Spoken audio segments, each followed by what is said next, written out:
Permatasari Arab kembali menjumpai Anda di Bincang Kita. Saudara, berbicara mengenai Kabupaten Pekalongan, pastilah tak lepas dari ciri khasnya sebagai kota batik. Namun lebih dari itu, belum banyak yang tahu bahwa Pekalongan sebenarnya memiliki pesona lain yang juga berpotensi menjadi lahan investasi.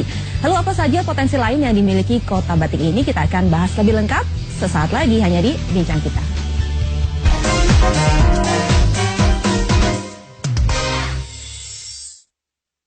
Dan sudah hadir bersama saya pagi ini Bapak Asip Kholbihi selaku Bupati Kabupaten Pekalongan. Halo, selamat pagi Pak Asip. Selamat pagi semuanya. Iya, selamat datang di Bincang Kita Kompas TV. Bapak, baru saja di pemerintah Kabupaten Pekalongan, melakukan satu pertemuan yaitu dinamakan Diplomat Friendly Gathering Night dengan sejumlah kedutaan besar mancanegara. Boleh tahu nggak, saya bisa ceritakan apa sih Pak pertemuan ini, topik apa yang dibahas? Pertama adalah bahwa tugas pemerintah pada era sekarang ini adalah bagaimana melakukan komunikasi dan mempromosikan potensi daerah ke seluruh dunia ya. Kemudian yang sudah kita lakukan adalah pada acara Diplomat Gathering Friendly Nights itu kita mengenalkan potensi Kabupaten Pekalongan ke seluruh negara yang kebetulan dihadiri oleh hampir 120 diplomat. Salah satu keunggulan komparatif daerah Kabupaten Pekalongan ini adalah batik, karena batik di Kabupaten Pekalongan ini sudah ada sejak abad ke-18. Para orang tua kita, leluhur-leluhur kita itu adalah para saudagar-saudagar batik yang memang hidup besar dan mereka jadi punya kekuatan ekonomi yang cukup itu dari sektor usaha batik. Dan ini sudah turun-temurun. Generasi sekarang, generasi saya ini adalah generasi yang keempat ya, mewarisi tradisi bagaimana kita ini membuat batik untuk seluruh segmen, baik batik yang bisa dinikmati oleh kalangan banyak maupun batik yang berkualifikasi tinggi seperti yang kemarin kita pamerkan di forum tersebut. Ada salah satu batik yang harganya lumayan mahal, sekitar 100 juta lebih. Wow, kalau boleh tahu perwakilan negara mana saja sih yang hadir? Kemarin dihadiri oleh banyak negara ya, dari Amerika Latin, kemudian dari Eropa, kemudian dari Asia. Dan mereka rata-rata sangat senang, sangat apresiatif terhadap batik Pekalongan. Kemudian juga mengundang kami di kedutaan besarnya untuk menjelaskan lebih jauh tentang profil Kabupaten Pekalongan. Lalu kenapa nih sampai akhirnya pemerintah Pekalongan melakukan pertemuan dengan duta besar mancanegara? Apakah ini terkait dengan investor, menarik investor dari luar negeri lebih gampang dibandingkan dengan dari lokal? Ya, saya kira era sekarang ini kita sadar ya, di era yang global begini, pemerintah daerah juga harus memperbanyak kawan ya dalam tanda kutip. Perkawanan ini kita beri makna adalah untuk bagaimana peluang investasi itu tidak hanya kita tawarkan kepada para investor domestik, tapi juga investor mancanegara.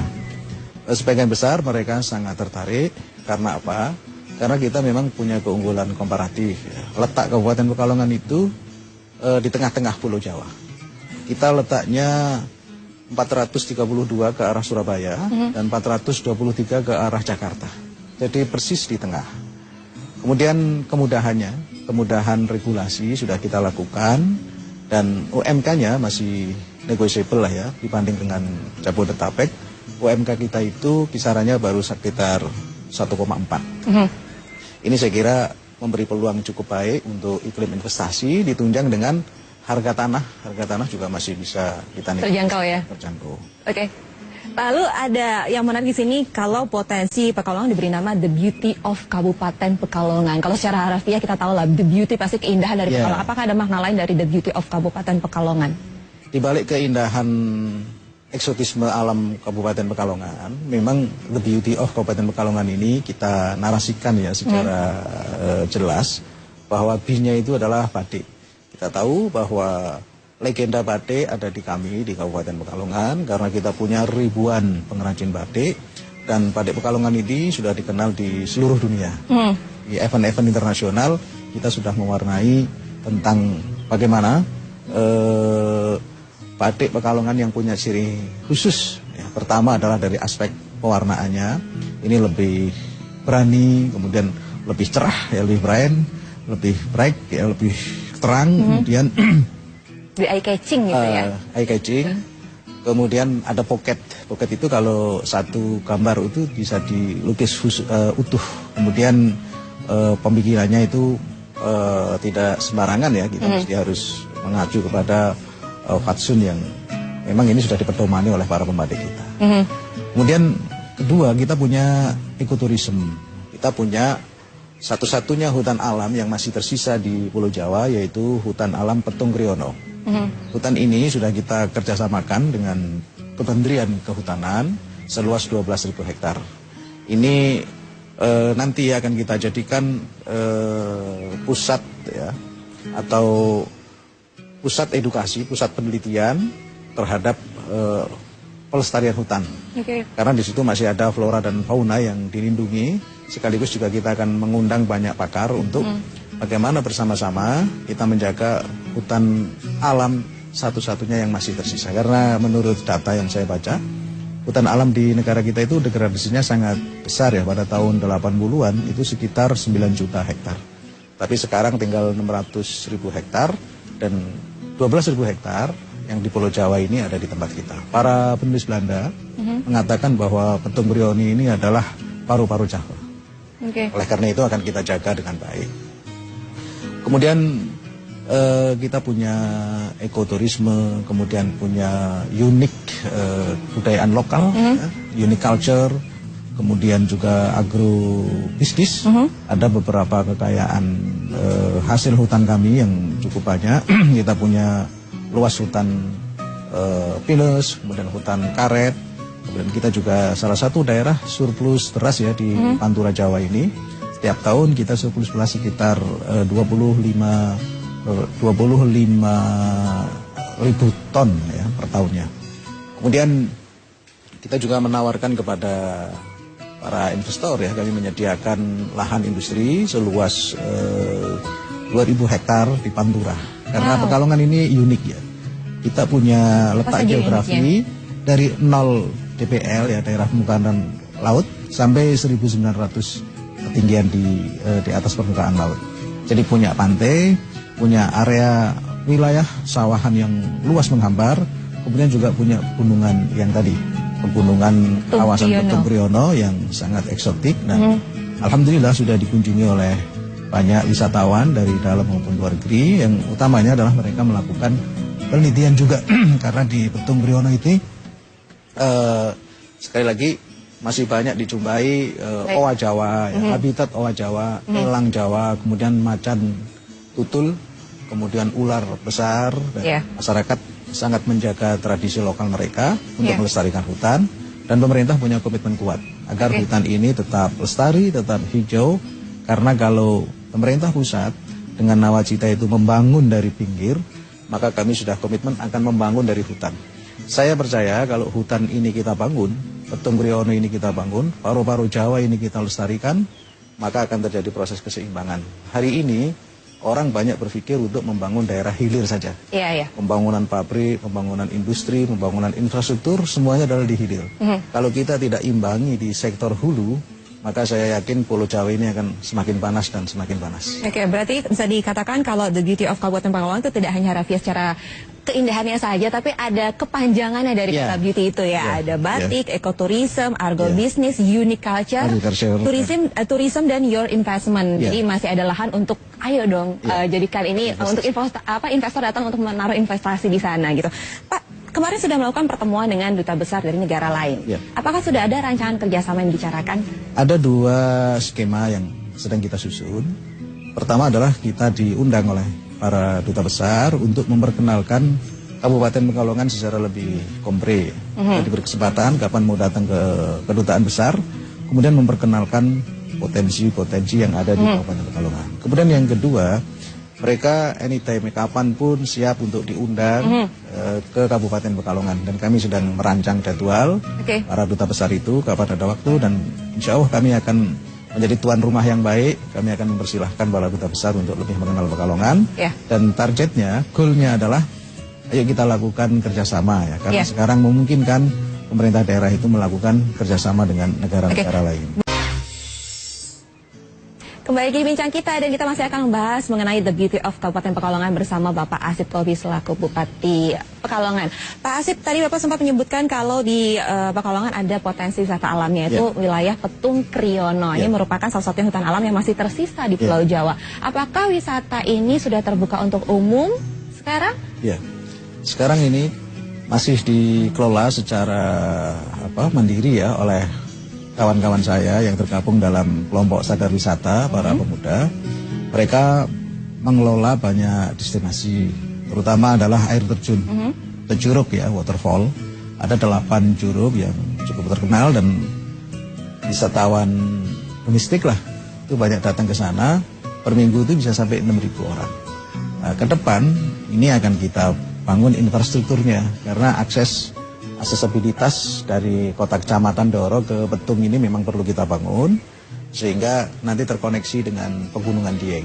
Karena kalau salah satu keunggulan Petung Kriono adalah mereka daerah ini terletak di tengah antara Pegunungan Dieng dan Pekalongan sehingga menjadi penghubung yang utama untuk menghubungkan jalur pantai utara dan pantai selatan. Kalau untuk wisatawan yang ingin menuju Petung Kriono, apakah aksesnya sudah bagus atau ada penginapan di sana? Ya, di sana sudah ada penginapan ya, walaupun ya, saya kira masih perlu kita sempurnakan lagi. Dan hari ini kita sedang menyiapkan sumber daya manusia. Kita akan berdayakan masyarakat Petung untuk bisa melayani para wisatawan ya, terutama yang nanti dari mancanegara. Karena dalam pengembangan 5 tahun ke depan, Petung ini akan kita jadikan banyak tempat ya. Kita sudah bekerja sama dengan beberapa perusahaan swasta.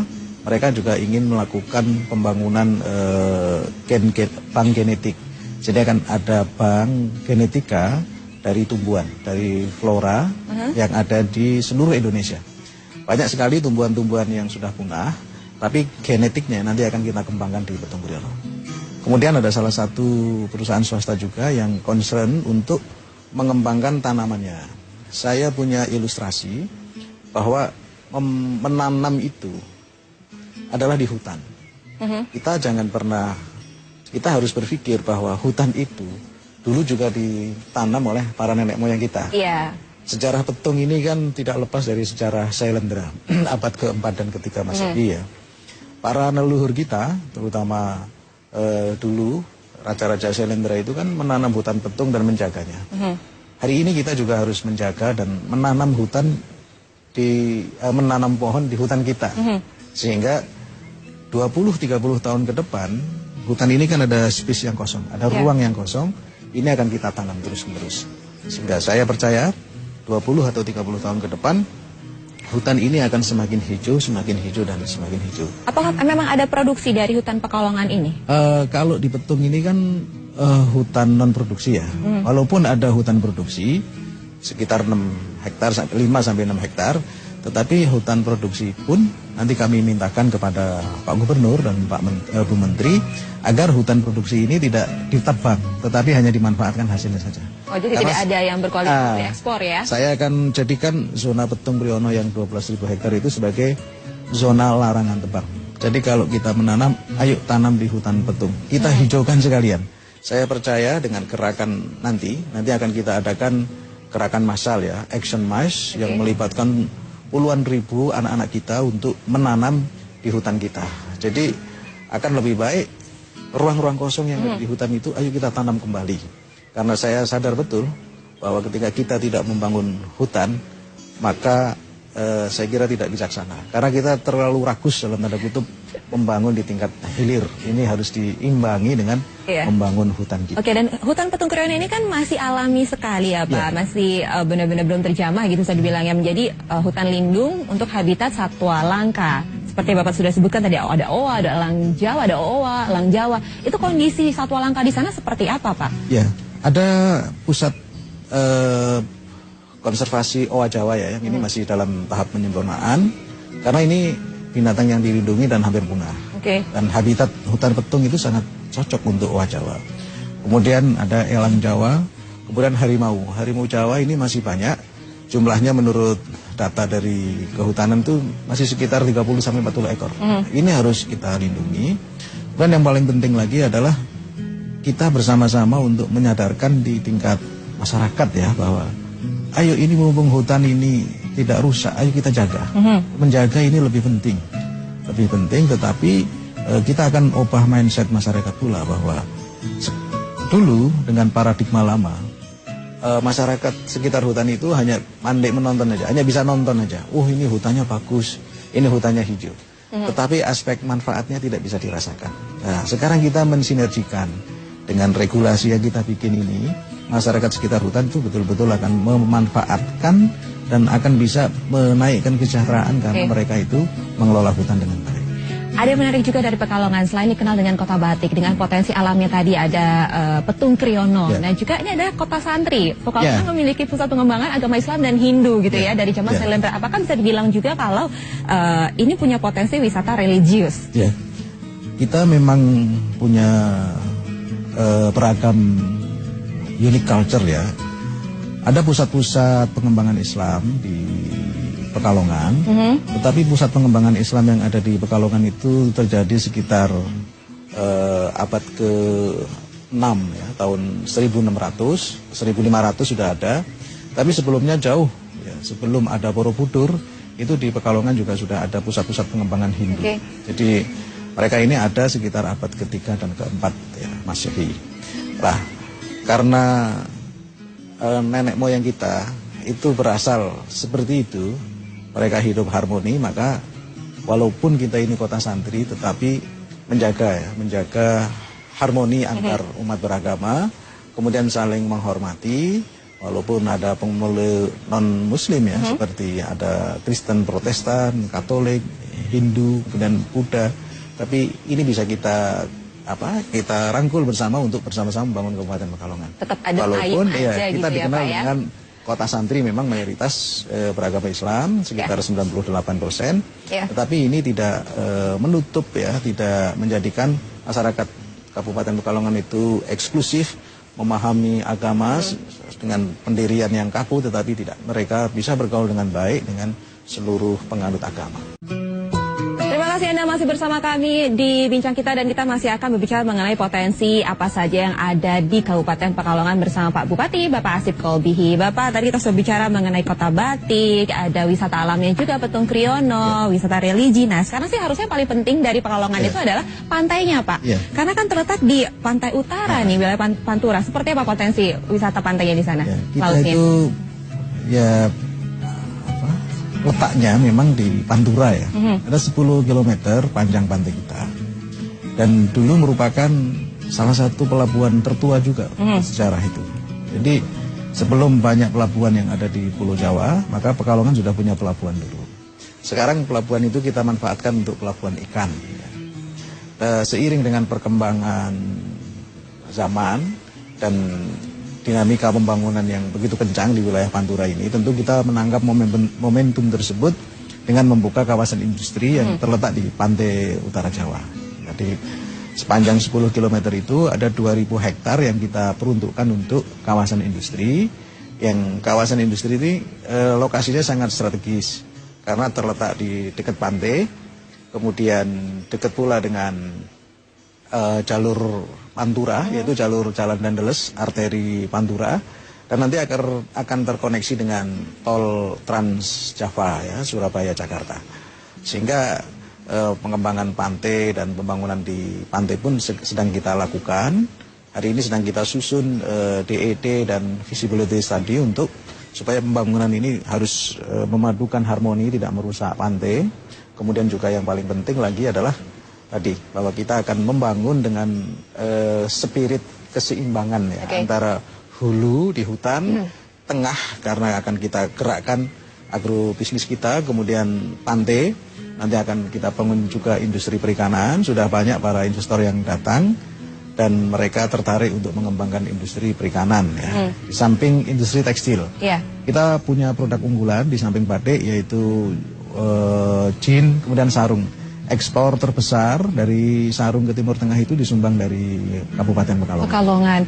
Pak, dengan banyaknya potensi yang ada di Kabupaten Pekalongan, pastinya banyak juga orang yang tertarik untuk berinvestasi di sana. Lalu investasi seperti apa yang ditawarkan kalau saya mau berinvestasi di sana?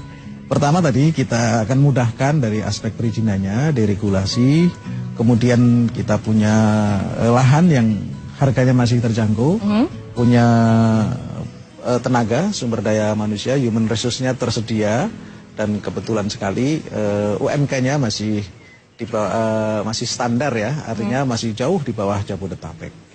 Di samping itu kita punya satu lagi modal untuk investasi, yaitu kondisi keamanan, stabilitas keamanan kita sangat kondusif, pernah mendapatkan penghargaan dari pemerintah pusat sebagai daerah paling aman untuk berinvestasi. Oleh karena itu saya mengundang kepada para pelaku investasi, ayo rame-rame datang ke Kabupaten Pekalongan. Insya Allah kita akan beruntung di Kabupaten Pekalongan ini. Ada harapan sedikit saja, singkat saja harapan terkait dengan potensi wisata di Pekalongan? Dan kepada para pelaku wisata, ini ada wisata yang sangat menarik. Kemudian sebentar lagi kita sudah mengeksploitasi ya. Ada yang saya rancang, kita menemukan pula yaitu bangunan menhir yang berusia jutaan tahun yang lalu. Kita akan bikin Taman Menhir Nasional di Kabupaten Pekalongan melengkapi Petung Briono Cultural Techno Forestry Park. Oke, baiklah Pak Hasip. Sayang sekali waktu kita sudah habis, padahal masih banyak sekali yang ingin kita bahas. Terima kasih Pak Hasip sudah hadir di sini. Semoga potensi wisatanya semakin banyak yang berkunjung ke sana. Dan saudara mendengar keindahan Kabupaten Pekalongan yang begitu kaya dan juga mempesona, semakin menarik minat saya untuk berkunjung ke sana. Bagaimana dengan Anda? Pasti iya dong ya. Dan mari bantu pemerintah untuk memajukan dan mengembangkan potensi negeri ini agar industri pariwisata Indonesia lebih mendunia. Saya Pramatasari harap pamit depan Anda dan sampai jumpa.